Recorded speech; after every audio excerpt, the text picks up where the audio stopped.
ప్రేక్షకులకి నమస్కారం అండి.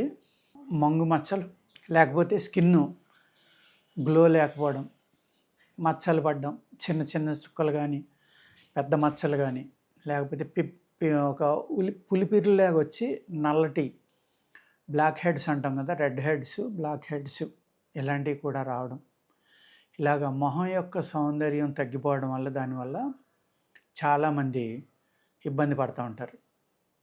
ఈ మచ్చలు అనేవి రకరకాలు ఉంటాయండి. ఇందులో దీన్ని మేము దారుణక రోగాలు అంటాం అన్నమాట. రకరకాలుగా వస్తాయి. ఇవి రావడం వల్ల మీ ఫేస్ యొక్క అందం పోవడం, లేకపోతే డ్రైగా అయిపోయి ఫేసు కలర్ మారిపోవడం ఇలాంటివి జరుగుతూ ఉంటాయండి. ఈ ముఖ్యంగా ఎందుకు వస్తాయంటే మనం రకరకాల కెమికల్స్ తోటి ఉన్న ఆహారం తీసుకోవడం కానీ, లేకపోతే కొన్ని డ్రగ్స్ మీకు పడని మీ శరీరానికి సూటబుల్ కానీ ఆహారం, సూటబుల్ కానీ సూట్ అవ్వని డ్రగ్స్ అవి తీసుకోవడం వల్ల వస్తుంది. అదేవిధంగా ఏజ్ ఫ్యాక్టర్ వల్ల కూడా కొన్ని మచ్చలు వస్తూ ఉంటాయి. ఏజ్ ఫ్యాక్టర్ వల్ల వచ్చినవి సాధ్యమైనంత వరకు మనం రాజీ పడి వదిలేయటం బెటర్ అండి.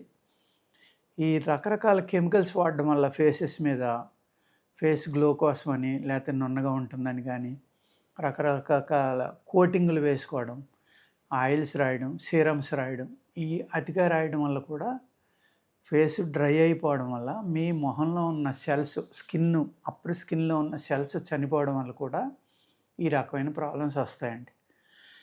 ఇది మీ స్కిన్ టైట్కి కొన్ని రకాలైన ఆయిల్స్ ఉంటాయండి మా దగ్గర.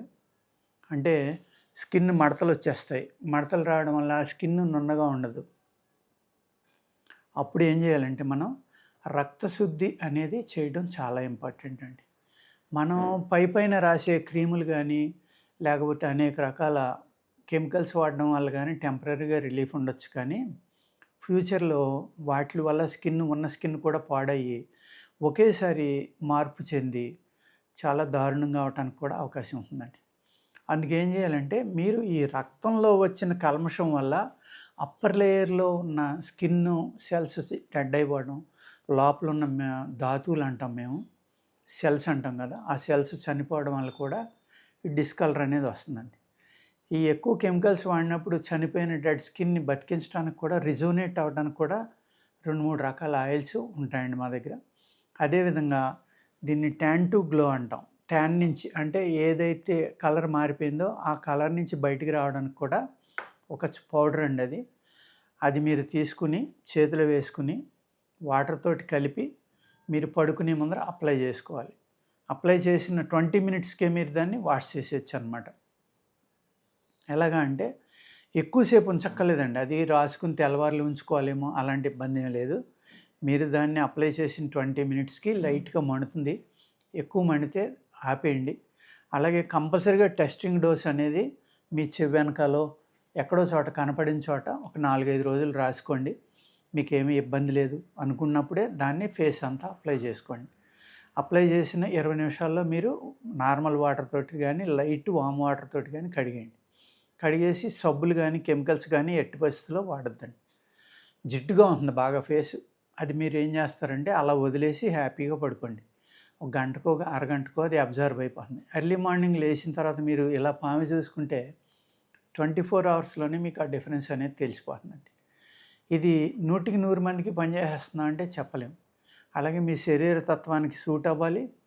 ప్లస్ ఇది రాయడం వల్ల ఆ చర్మం యొక్క క్లోజ్ అయిపోయిన ఏవైతే హోల్స్ ఉన్నాయో అవన్నీ ఓపెన్ అవ్వడం వల్ల ఆ లోపల ఉన్న కల్మషం అంతా బయటకు వచ్చేసి అక్కడికి బ్లడ్ ఫ్లో అనేది మళ్ళీ జరిగి చక్కని గ్లో వస్తుంది.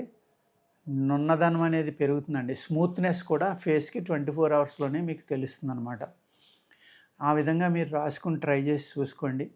ఇది వాడిన తర్వాత ఒక ఆయిల్ ఉంటుందండి. అది కొన్నాళ్ళు మీరు నైట్కి పడుకునేటప్పుడు లైట్గా కొన్ని డ్రాప్లు వేసుకుని అప్లై చేసి కాసేపు ఎక్కువ ప్రెజర్ ఇవ్వకుండా మర్దన చేయండి. మర్దన చేసి అలా హ్యాపీగా పడుకోండి. కంటికి తగలకుండా చూసుకోండి దాన్ని. దానివల్ల ఏమవుతుందంటే ఎక్కడైతే మీకు పింపుల్స్ వల్ల చిన్న చిన్న గుంటలు పడినా కూడా, లేకపోతే ఈ పోర్స్ క్లోజ్ అయిపోవడం వల్ల మీకు పడిన మచ్చలు కానీ ఇవన్నీ కూడా తగ్గిపోయి ఏ అయితే గుంతలు పడ్డాయో ఆ గుంతల్ని కూడా తీసేసి రిజువనేట్ చేస్తుందండి ఆయిల్. దాన్ని మీరు ఏం చేయాలంటే ఎవ్రీడే నైటు ఒక 3 to 4 మంత్స్ వాడుకోవాలి. ఏదైనా సరే ఓవర్ నైటు మిరకిల్స్ అయిపోతాయండి, అలాంటివి ఆలోచించొద్దండి. కానీ నేను ఏదైతే చూపించానో స్క్రబ్బు, ఆ స్క్రబ్బు వల్ల మీకు 24 అవర్స్‌లోనే రిజల్ట్ కనపడుతుంది. దానికి రిజల్ట్ కనపడింది కాబట్టి ఈ ఆయిల్‌కి కూడా కనపడుతుందని మీరు అనుకోవద్దండి. అదేవిధంగా మీరు ఏం చేయాలి అంటే ఎక్కువ కెమికల్స్ వాడినప్పుడు ఆ కెమికల్స్ని న్యూట్రలైజ్ చేయడానికి కూడా కొన్ని ఆయిల్స్ మీరు వాడుకుంటే బాగుంటుందండి.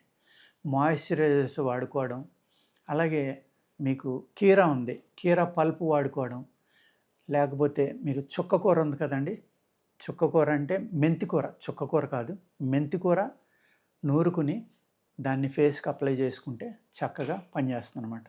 లేదు, కొబ్బరి నూనెలో మీరు వేడి చేసిన కొబ్బరి నూనెలో కొన్ని డ్రాపులు నిమ్మరసం వేయండి. వేసిన తర్వాత ఆ నిమ్మరసం పూర్తిగా ఆ వేడి చేసినప్పుడు ఇంకిపోయేలా చూసుకోండి. అందులో ఆ కొబ్బరి నూనె అనేది రాసుకున్నా కూడా తగ్గుతుందండి. అదేవిధంగా మనం ఆముదం ఒక అద్భుతమైన మెడిసిన్ అది. ఆముదాన్ని మీరు ఫేస్కి నైట్ పడుకునేటప్పుడు లైట్గా రాసుకుని పడుకోవడం వల్ల కూడా మీ చర్మం లోపల ఏదైతే ఉన్నాయో బ్లాక్ అయిపోయి, మీ హోల్స్ జామ్ అయిపోయి, చనిపోయిన డెడ్ సెల్స్ ఇలాంటివి అవన్నీ కూడా బయటికి పంపించేస్తుంది ఆముదం అనేది.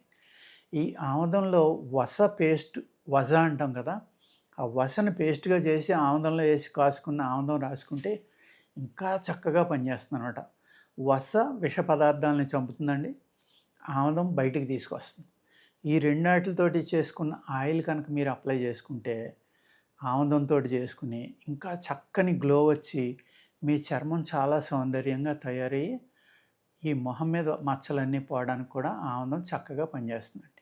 ఈ విధంగా మీరు వాడుకుని మీ ఫేస్ గ్లోని పెంచుకోవడం, మీ చర్మం మీద ఉన్న మడతలు కానీ మచ్చలు కానీ తగ్గించుకోవడం చేసుకుని అందంగా ఉండవలసిందిగా కోరతా.